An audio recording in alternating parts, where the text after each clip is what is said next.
খেলতে পারার গর্জন। এই বই পড়লেই শিখবে ক্রিকেট খেলা, খেলতে পারবে বেশ।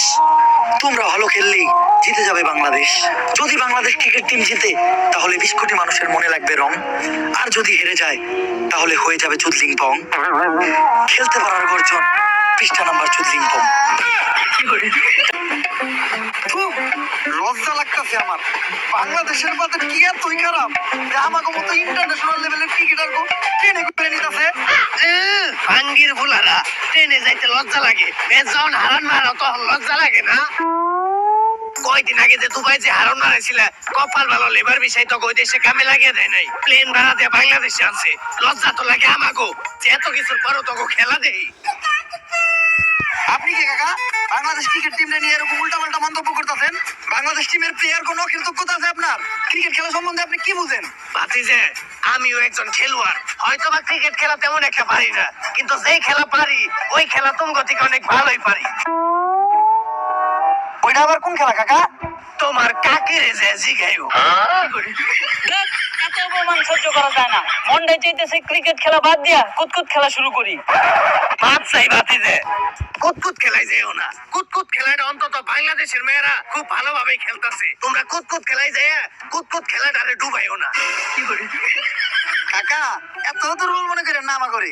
টি-20 বিশ্বকাপের ফাইনাল খেলতে যাইতাছি, তাও আবার ইন্ডিয়ার লগে। কস কি তোরা আবার ফাইনালে গেলি কেমনে? এটা তো আমিও জানি না কেমনে। ওই কেমনে রে? আসলেই তো কেমনে। আরে সমীকরণ মিলাইয়া ইন্ডিয়া লগে আফগানিস্তান হারছে, আফগানিস্তান লগে আবার পাকিস্তান হারছে, পাকিস্তান লগে আবার শ্রীলঙ্কা হারছে, অস্ট্রেলিয়ার আবার শ্রীলঙ্কা হারাইছে, শ্রীলঙ্কার আবার পাকিস্তান হারাইছে। এমনি আমরা বাংলাদেশ ফাইনাল লেগেছি। সমীকরণ, তাই তো কই সমীকরণ ছাড়া তো তোকে আবার ফাইনালে ওঠা সম্ভব না। হন, ছোটবেলায় আমার নানি আমার একটা কথা কইতো, সমীকরণ মিলিয়ে যারা ফাইনালে যায় তাকে জোর নাই পোতাই। অনেক হইছে, কথা কই আর শরম করার দরকার নাই। ট্রেনের সিটে অন্তত বয়ে যাইতে দিতেছে, কিন্তু আলহামদুলিল্লাহ। কোন কি ভাই, সিটে বয়ে যাইতে তো টিকিট লাগে, আর আমগো কারো কাছেই তো টাকা নাই, আমরাই তো যাইতেছি আপনার ভরসায়। টাকা তো আমার কাছেও নাই।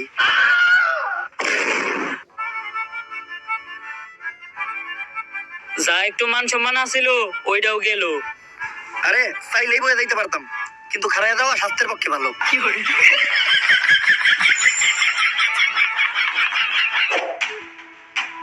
এইটা আর মাইনা নেওয়া যাইতেছে না। 3 দিন আমাকে বাংলাদেশ টিমের সম্মান একদম শেষ হয়ে যাইতেছে। সম্মান আবার আসিল কবে? বাচ্চা মিম, তুমি এত বেশি কথা কইও না, চুপচাপ ভাত খাও। খালি পেঁয়াজ আর মরিচ দিয়ে ভাত খাওয়া যায়, একটু গরুর মাংস হলে ভালো লাগতো। গরুর মাংস কিনতে 600 টাকা, লাস্ট 60 ম্যাচে একটা 6 মারছস তুই। শান্ত ভাই, লাস্ট 60 ম্যাচে তো আপনি একটা 6 মারেন নাই। ওই কালু সম্বন্ধে কত কথা, শান্ত ভাই আমগো ক্যাপ্টেন। ভাই ওগরে কিছু কইবেন, সবসময় খেলে আমার গায়ের রং নেওয়ার কথা নাই। না, কারো গায়ের রং নিয়ে তো কারোর কথা শোনানো কোনো ভালো শিক্ষা না। এই জিনিসটা কখনোই করা দেব না। এখন কত কি কইছে জাকির আলী ও তোমারে? কালু কইছে। তাহলে তো ঠিকই আছে, কালুরে তো কালুই কইব। সত্য মাইনে নিতে হইব, সত্যের সাথে কখনো আপোষ করা দেব না। দুঃখের বিষয় হলো বাংলাদেশ টিমও একটা ভালো ক্যাপ্টেন পায় নাই। কিরে তোরা সবাই ঠিক কইলি কে? ভাই সত্য মাইনে নিতে হইব, সত্যের সাথে কখনো আপোষ করা যাবে না। আসল কথাই আয়, সমীকরণ মিলাই হইলো বাংলাদেশ এবার টি-20 ওয়ার্ল্ড কাপের ফাইনালে চলে গেছে। দুঃখের বিষয় হলো আমাকে প্রতিপক্ষ দল ইন্ডিয়া। সেমনি হোক, ইন্ডিয়ার হারাইয়া বাংলাদেশের মানুষের কাছে আমাকে আগের সম্মানটা ফিরে আনতে হইব। কিন্তু আমরা কোনো ম্যাচে জিতি না কে? ভাই আমার মনে হয় বাংলাদেশ টিমের উপরে কোনো শনি লাগছে। বাংলাদেশ টিমের সবচেয়ে বড় শনি তো বাংলাদেশ টিমের প্লেয়াররা। ভাই ওর কথাও কিন্তু ফালিয়ে দেওয়ার মতো না। এই সমস্যার সমাধান দিতে পারবো শুধুমাত্র একজন, প্রান্তিক লালু।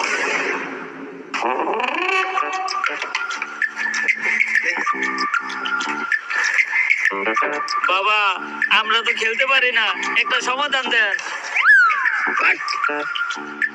এই নে জিনসিন গাছের গুড়া, খেলা শুরু হওয়ার 40 মিনিট আগে খাবি, সব সমস্যার সমাধান।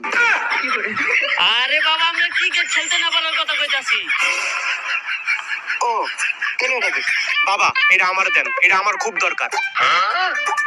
বাবা এই শিকড় কি আর দু একটা আছে না? নানির দোয়া ক্রিকেট টিম না তোরা? তোর তো শেষ। এখন আমি তো চাইলে আমার নানির কাছে তকলকে দোয়াও করতে পারবো না। কেন বাবা? কারণ আমার নানির অবস্থাও বাংলাদেশ ক্রিকেট টিমের মতোই, অনেক আগেই মরছে। বাবা, সবাই তো আমাদের মায়ের দোয়া ক্রিকেট টিম কয়, আপনার নানির দোয়া ক্রিকেট টিম কইলেন কেন? কারণ নানি মানেই আবেগ, নানি মানেই ভালোবাসার আর এক নাম। দুনিয়ার সবকিছুতেই দিতে হইব নানির দাম। বাবা, এখন আপনি কোন আমরা কোনো খেলায় জিতি না কে? তোরা দিতস না কারণ তোরা আরস।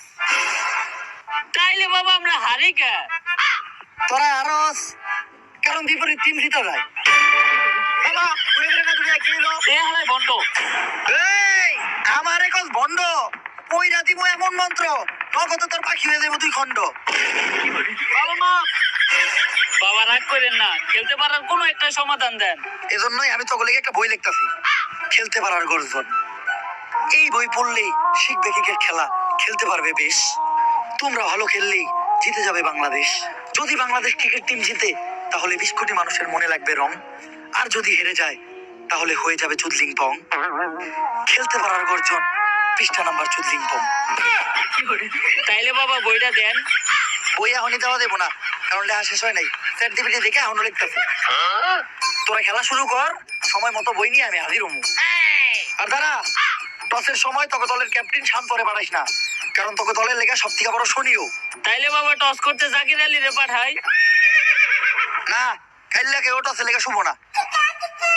তাইলে বাবা আপনি কোন কারে টসের লিগা পাঠামু? যে খায় ভাত তারই বালাত, বাচ্চা মেমরে পাঠা। তো ভাই ও ভাইয়েরা, পয়েন্ট দেওয়া যাবে না, কারণ পয়েন্টের ভিতর আমাদের বউরাও পড়ে। আপনাদের সবাইকে স্বাগতম আইসিসি কাপ মানে ইন্ডিয়ান ক্রিকেট ওয়ার্ল্ড কাপে। স্যার এটা ইন্ডিয়ান ক্রিকেট ওয়ার্ল্ড কাপ না, এটা international cricket world cup. International হইলেই লাভ কি, চালাই তো ইন্ডিয়ারাই। তো আমাদের সাথে আছে বাংলাদেশের অধিনায়ক বাদ শামীম আর ইন্ডিয়ার অধিনায়ক সূর্যা কুমার যাদব, সরি ইয়াদব। তো এখন হবে টস, আর টসে বাংলাদেশ থেকে যমুনা সেতু আর ইন্ডিয়া থেকে শাপলা। স্যার আমি আবার যমুনা সেতু গেলাম কখন? সব সময় কি তোরাই যাবি? একটা দিন কি আমি যাইতে পারি না? আমার কি কোনো মূল্য নাই? ব্যাটিং করবি তোরা, বোলিং করবি তোরা, ফিল্ডিং দিবি তোরা, তাহলে আমি এনে কি করতে এসেছি? ঘাস কাটতে। আমি কি একটা বার যাইতে পারি না? ঠিক আছে স্যার, আপনি টস দেন।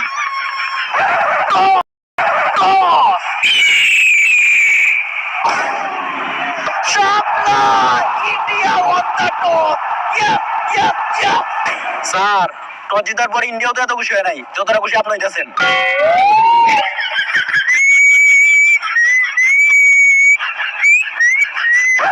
শালার ম্যাচ তো জিততে পারি না, অন্তত টসটা জিততে পারলো মনে শান্তি দেওয়া পারতাম। শাপলা, এই পাশে শাপলা, এদিকেও শাপলা। ইন্ডিয়া চালাল। আমি আগেই বুঝতে পারছিলাম যে ডাল মে কুছ কালা হয়, কিন্তু এই জায়গায় তো এই পুরো ডাল হি কালা হয়। কিন্তু টসের কেন এমন করলো বাংলাদেশের সাথে? আচ্ছা টসের কি চাইতেছে ইন্ডিয়ার ক্যাপ্টেনের কাছে? ইন্ডিয়ার ক্যাপ্টেন তার মেশিনের ভিতর থেকে একটা মোবাইল বের করে দিল। কি মোবাইল এটা? IPhone 17 pro max. তাইলে এটাই আসল ঘটনা না, যে কক্সে টসার এখন খেলবো আইফোন 17 প্রো ম্যাক্সে।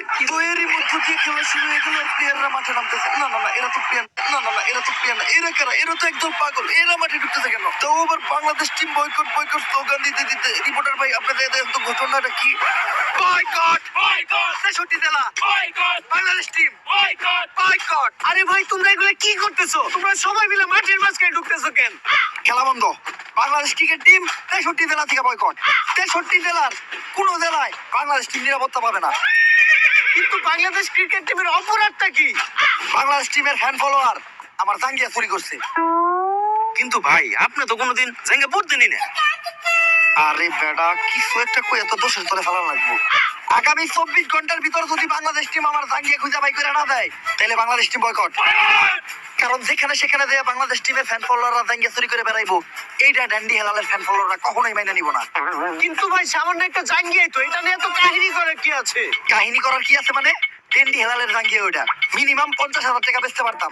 এই যে শার্টটা চাইলে 1 লাখ টাকা বেচতে পারবো। কোনো একদিন দেখবেন নিচের চুল একটা ধরে টান দিয়ে সিরা বেচলাম 5 লাখ টাকা, রেকর্ড করবো রেকর্ড। কিন্তু ভাই একটা জিনিস বুঝলাম না, আপনার এই মূল্যহীন জিনিসগুলো কিনে কোন প্যাক কলেরা? এই যে আমার লোকে যে ব্যাক কলের আছে আর এগুলার এক কথায় তুমি আমার সন্তানও বলতে পারো, কারণ এরা আমার কথায় উঠতে গেলে উঠে, বইতে গেলে বহে, চুষতে গেলে চুষে।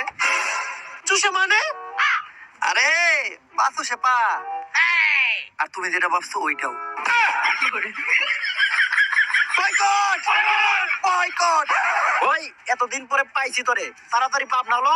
আরে ডাক্তার সাহেব, আপনি হেলাল ভাইরে কই নিয়ে যাইতেছেন? আরে ও তো মানসিক ভারসাম্যহীন পাগল, এতদিন ভাবনা বাংলা ঘরে দিয়েছিল, পরে আইছে, তাই আবার ওরে ধইরা বাংলা ঘরে নিয়ে যাইতে আইছি। ওই ওরে পাগলা গারোতে পরে নিবি, আগে ওর আম গাছে তুইলা দে। ওর নামে ওয়ারেন্ট আছে, ওরে আমরা অ্যারেস্ট করব। কিন্তু স্যার, হেলাল ভাইয়ের অপরাধটা কি? ও তো মাদকখোর, ও হাফ টাইম খায় ক্যান্ডি আর ফুল টাইম খায় ড্যান্ডি। ও তাই তো কই, হেলাল ভাই উল্টা পাল্টা কথা কই কেন? যা নয় ধরে নিয়ে যান। বয়কট! Police boycott! বয়কট! আর টস জেতার পর ব্যাটিং এর ডিসিশন নিয়েছে ইন্ডিয়া। ইন্ডিয়ার পক্ষ থেকে ব্যাটিং করতে আসছে বিরাট কোহলি আর সুরেশ রায়না। তবে আনুশকা ভাবিকে কোথাও দেখতে পাচ্ছি না। আর এদিকে মাঠে ঢুকতেছে আমাদের মেন আম্পায়ার, যিনি সৎ নিষ্ঠাবান, কোনোদিন ঘুষ খায় নাই। আরে হলার করে লাগে জিনামা ইন্ডিয়ার জার্সিতে হাজায়। আর আম্পায়ার তার পেনের চেনের ভিতর থেকে এগুলো কি বের করতেছে? তার পার্সোনাল বল নাকি? না না না, এগুলো তো ক্রিকেট খেলার বল। আর এদিকে বাংলাদেশ টিমের সব প্লেয়াররা প্ল্যান করতেছে। প্ল্যান করে কোনোদিন কোনো লাভ হয় নাই, কারণ সবশেষে হারতে ওরাই। বিরাট ভাই, আজকে স্টেডিয়ামে তো আনুশকা ভাবিরে দেখতাছি না। আজকে আনুশকে একটু অসুস্থ, তাই আইতে পারে নাই। দেখ খেলাই উপর আজকে ঘটনাটা কি হলো? সবাই এরকম রেগে গেল কে? এইটা কোনো কাম করছেন আপনি? আনুশকা ভাবির নাম্বার দেন, ফোন দিয়ে জিজ্ঞেস করে ওষুধ খাইছে কিনা। বিরাট ভাই রেগে গেছে, মনে হইতেছে বিরাট ভাই ক্রিকেট খেলা বাদ দিয়ে একেবারে খেলে দিব। তো ব্যাটাতে আনুশকার সময় বিরাট কোহলি আর বাংলাদেশের মুস্তাফিজুর রহমানের প্রথম বল, বিরাট কোহলির একদম ক্লিন বল। আনুশকা শর্মা মাঠে নাই, এই জন্য হয়তো বিরাট কোহলিকে নিতে হলো প্রথম বলেই বিদায়। No ball. এই এটা কি হলো? নো বল কেমনে হয়? কি নো বল এটা? নো বল এটা? আমি রেডি আছিলাম না, আম্পায়ার নো বল। আরে আম্পায়ার স্যার, এটা কি মনে হবে নো বল? এরকম নো বল থাকে? এই এটা কি হলো? নো বল কেমনে হয়? কি নো বল এটা? আমি রেডি আছিলাম না, আম্পায়ার নো বল। আরে আম্পায়ার স্যার, এটা কি মনে হবে নো বল? এরকম নো বল তাকে দেই নাই। দেখবি কেমনে? এই নিয়ম 10 মিনিট আগে কার্যকর হয়েছে। দালালি শুরু করছেন। কয়টা খাইছেন ইন্ডিয়ার? দালাল রে, মুখের উপর দালাল কস। এই রে হলুদ কার্ড, তুই এক ওভার বল করা পারবি না। আম্পায়ার স্যার, এটা কি ক্রিকেট চলতেছে নাকি ফুটবল? আপনারা কার্ড কেমনে দিবেন? হন, নতুন আরেকটা নিয়ম বের হয়েছে, আম্পায়ারের মুখের উপর যে কথা কইব তারে লাল কার্ড। স্যার মাপ। শান্ত ভাই, ক্রিকেট যে ফুটবল মনে রাখছে ইন্ডিয়ারা, আম্পায়ার পর্যন্ত কিনা রাখছে। আচ্ছা মিম, মাথা গরম করা যাবো না, এক প্লেট পান্তা ভাত খেয়া মাথাটা ঠান্ডা করো। আমাকে দলের সব থেকে ভালো বলারই তো মুস্তাফিজ, ওর পরিবর্তে আমি বল করতে কারা বানাবো? ভাই আমি বল করতে যাই, আজকে সকালে দুধার গোলাতে ভাত খেয়েছি, 6 বলে মিনিমাম 6 উইকেট নিমু। লাস্ট 60 ম্যাচে 6 উইকেট নিয়েছিলি? ভাই একবার বিশেষ করে বললাম আমার দেন, প্লিজ একবার। তোকে তো বিশ্বাস করতে আমার করে ডর, কারণ যখনই তো করে বিশ্বাস করি তখনই তোরা কইরা দাও আমার বিশ্বাসের না নিরে খালি ঘর। আর বোলিং এ বাচ্চা মেমের প্রথম বল, বিরাট কোহলি তুই আমার থেকে কোনো কাজ হবে না, কারণ এটা বিরাট কোহলি রাত। তুইলে মারতেছে বিরাট কোহলি, মাঠের চারদিকে মারতেছে, মনে হইতেছে বাচ্চা মেমরা বিরাট কোহলি বিরিয়ানি খেয়ে পিটাইতেছে। বিরাট কোহলির 1-6 রে আম্পায়ার 4-6 দিয়ে দিতেছে। আর ওভারের শেষ বলে বিরাট কোহলির আবারও 6, এরই মাধ্যমে 1 ওভার হয়ে গেল 48 রান। আর এদিকে শান্ত ভাই রেখা মেগা ফায়ার, শান্ত ভাইয়ের রাগ দেখে বোঝাই দিতেছে বাচ্চা মেমার আগামী 1 বছরে ভাত পাইব না। এই যেখানে জুয়া সেখানে চুটলিং আসবে, টাকা লাগান মালা খান। বাংলাদেশ আর ইন্ডিয়া খেলা উপলক্ষে আজকের হটফাট 5,000। Hey you man, এখানে এগুলো কি চলতেছে? তুই কেন হালার করে হালা? What the fuck man, you don't know me? I am the CEO of Tesla, the richest man in the world, the one and only Elon Musk. ওই যে বারে তুই কোনো এরকম মাছ পাবেন মাছ, এরা তোর থেকে আমারও কোনো অংশে কম না। পার্থক্য একটাই, তুই যে আমার হালাল আর আমি চুটলিং এক্সপেক্টের দালাল।